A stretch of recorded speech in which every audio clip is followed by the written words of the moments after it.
Brilliance Audio presents Don't Forget Me by B.C. Schiller. Translated by Annette Charpentier.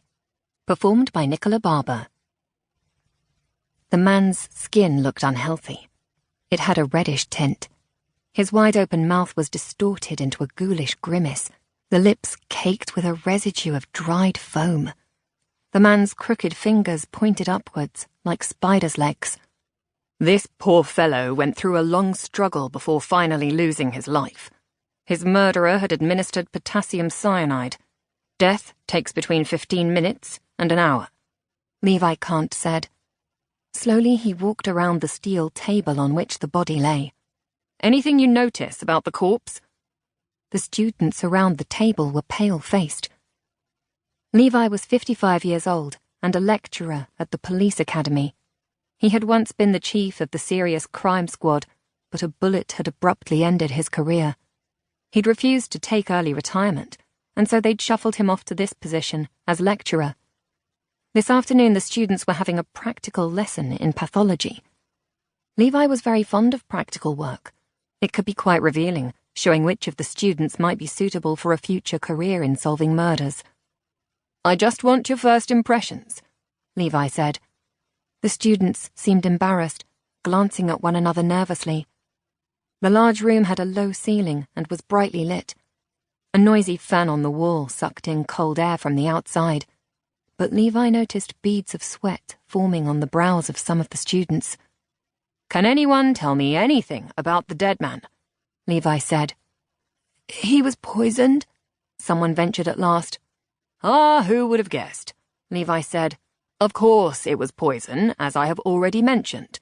I'd like more of an in-depth analysis." "The murderer was not a professional," another student ventured. "And why not?" Levi sounded more interested. "I'd have done it with liquid prussic acid to cause instant death." "Sensitive soul, are you? What if the murderer was a sadist and wanted to see his victim suffer?" Levi said. "With a lethal dose of prussic acid, death occurs within seconds after 2 or 3 breaths. Levi patted the cold skin with his palm. "This man here doubled up with pain and dropped to his knees. He crawled across the floor on all fours and vomited several times. His subconscious told him he was dying, but his body wanted to live." Levi unbuckled the rubber strap of his watch and held it up. "Let's assume the victim lived for another 2 minutes," he said. "It starts off with heartburn. The heart begins to beat like crazy. Cold sweat all over the body. The breathing gets more difficult. You vomit bile, and only then does your heart stop. That lasts 2 minutes. But what if this man fought his death for a full half-hour?" Levi stopped and looked around. "You need to develop empathy with the victim. Feel their pain and suffering. Only then can you develop a cast-iron determination to catch the person who did it." "That's horrible," mumbled one of the students, turning his back and retching. Levi glowered at the young man. "How will you catch the perpetrator if you close your eyes to the victim?" he asked. "Turn around." "I don't think this is the right job for me," the student whispered and rushed off for the exit. In his panic, he bumped against a table and a limp arm slid out from under the sheet. "Watch out, or the dead will follow you," Levi shouted after the man, then turned back to the other students.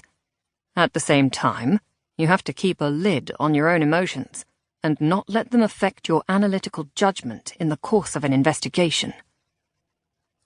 Levi propped himself discreetly against the steel table.